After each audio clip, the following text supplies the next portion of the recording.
The question is, Amisha, after acquiring a degree in hotel management and business administration, took over her family food processing company of manufacturing pickles, jams, and squashes. The business had been established by her great grandmother and was doing reasonably well. However, the fixed operating cost of the business was high and the cash flow position was weak. She wanted to undertake a modernization of existing business and to introduce the latest manufacturing processes and diversify into market of chocolates and candies. She was very enthusiastic and approached to a finance consultant who told her that approximately 50 lakh would be required for undertaking the modernization and expansion program. He also informed her that the stock market was going through a bullish phase. Keeping the above consideration in mind, name the source of finance Amisha should not choose for financing the modernization and expansion of her food processing business. Give one reason to support your answer and also explain any two factors apart from those stated in above situations which Amisha should keep in mind while taking this decision. तो यहाँ पे आपका question में given है कि अमीशा ने degree acquire करी थी होटल मैनेजमेंट और बिजनेस एडमिनिस्ट्रेशन में. उसने अपनी फैमिली का जो फूड प्रोसेसिंग कंपनी है उसको टेक ओवर कर दिया, ठीक है, उसको ले लिया. एंड देन उसने उसका जो बिजनेस था, उसकी फैमिली का जो बिजनेस था जहाँ पे वो पिकल्स, जैम्स और स्क्वैशेस मैन्युफैक्चर करते थे, उस बिजनेस को उसकी ग्रेट ग्रैंड मदर ने एस्टैब्लिश किया था और वो बिजनेस काफ़ी अच्छा चल रही थी, राइट. बट फर्म का, उस कंपनी का जो फिक्स्ड ऑपरेटिंग कॉस्ट था, फर्म का जो फिक्स्ड ऑपरेटिंग कॉस्ट था वो हाई था, राइट. ऑल्सो जो कैश फ्लो पोजिशन थी वो काफ़ी वीक थी. कैश फ्लो पोजिशन वॉज, वो भी काफ़ी आपकी वीक थी, राइट. बट अमीशा वांटेड कि वो अपने बिजनेस को मॉडर्नाइज करना चाहती थी, तो उसने डिसाइड किया कि वो अपने बिजनेस में नई मैन्युफैक्चरिंग प्रोसेस को इंट्रोड्यूस करेगी और अपने बिजनेस को डाइवर्सिफाई करेगी चॉकलेट्स और कैंडीज में, ठीक है. उसने इसके लिए एक फाइनेंस कंसल्टेंट को अप्रोच किया. उन्होंने बताया कि आपको अपने बिजनेस को एक्सपैंड और मॉडर्नाइज करने के लिए अप्रॉक्स 50 लाख चाहिए होंगे, राइट.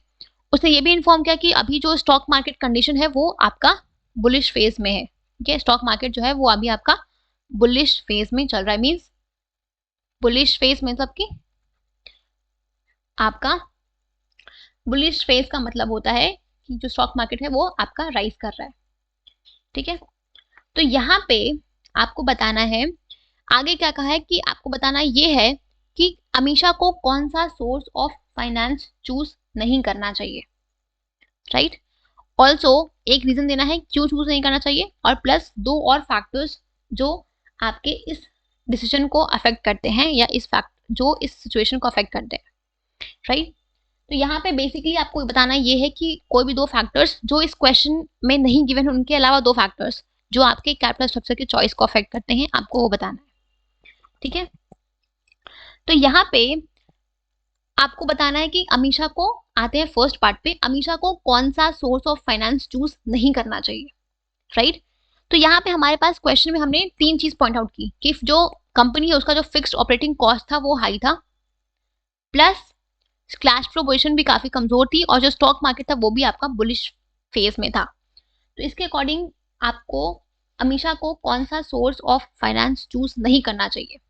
अगर हम बात करें फिक्स्ड ऑपरेटिंग कॉस्ट की, तो सी, अगर आपके बिजनेस का फिक्स्ड ऑपरेटिंग कॉस्ट ज्यादा है, राइट, तो इन दैट केस आपको कम डेट प्रेफर करना चाहिए. बिकॉज अगर आप डेट से फंड्स को रेज करते हो तो उसके टाइम पे आपका जो ऑपरेटिंग कॉस्ट है वो और ज्यादा बढ़ जाएगा. बिकॉज डेट में तो आपके ऊपर एक फिक्स्ड ऑब्लिगेशन आती है कि आपको इंटरेस्ट पेमेंट करनी है, राइट.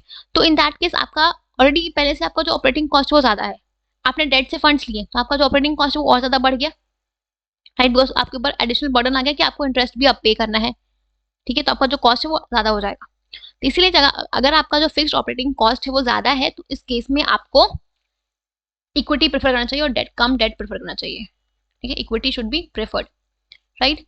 अगर आपका कैश फ्लो पोजीशन जो है वो वीक है तो इन दैट केस कंपनी को इक्विटी प्रेफर करना चाहिए. बिकॉज जब आप डेट से फंड्स को रेज करते हो, ठीक है, तो इस टाइम पे आपके ऊपर एक फिक्स्ड ऑब्लिगेशन आती है कि आपको इंटरेस्ट भी पे करना है प्लस प्रिंसिपल अमाउंट भी पे करना है एक सर्टेन टाइम के बाद. राइट। तो अगर आपके पास कैश का इनफ्लो अच्छा नहीं है तो इन दैट केस आप अपने इंटरेस्ट ऑब्लिगेशंस को, अपने फिक्स्ड कमिटमेंट्स को पूरा नहीं कर पाओगे, राइट। तो इससे बेटर है कि आप इक्विटी से फंड्स को रेज करो, बिकॉज इन इक्विटी में कोई फिक्स्ड ऑब्लिगेशन नहीं होती कि आपको डिविडेंड देना ही देना है, राइट। तो यहाँ पे अगर आपका कैश फ्लो पोजिशन वीक है, कमजोर है, तो इन दैट केस आप इक्विटी को प्रेफर करो, डेट को प्रेफर मत करो, राइट। थर्ड है आपका स्टॉक मार्केट। अगर आपका बुलिश फेज में है, मींस अगर आपका जो स्टॉक मार्केट है वो आपका बुलिश फेज में है, तो इन दैट केस भी आप इक्विटी को प्रेफर करो, बिकॉज उस टाइम पे आपका बुलिश मतलब होता है बूम पीरियड, ठीक है। तो अगर आपका स्टॉक मार्केट जो है वो राइज कर रहा है, मींस जो इन्वेस्टर्स है वो इन्वेस्ट करना चाहते हैं, तो उस केस में आपका इक्विटी से फंड्स रेज करना आपके लिए ईजी होगा, तो आप इक्विटी को प्रेफर कर सकते हो, ठीक है। तो कहीं ना कहीं ये जो तीनों सिचुएशंस है ये आपके इक्विटी को प्रेफर कर रही हैं, राइट। इसीलिए आपका आंसर क्या होगा? Your answer will be Amisha should not choose debt fund. She should go for equity fund because ये तीनों कंडीशन उसके लिए, ये तीनों सिचुएशन जो है वो इक्विटी के लिए फेवरेबल है, ठीक है, डेट के लिए फेवरेबल नहीं है, ठीक है। बिकॉज रीजन क्या है?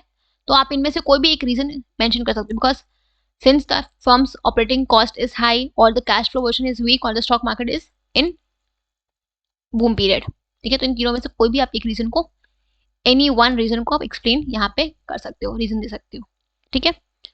Next part of the question क्या है? आपको कोई भी दो फैक्टर्स एक्सप्लेन करने हैं जो आपके इस डिसीजन को अफेक्ट करते हैं, that is choice of capital structure को।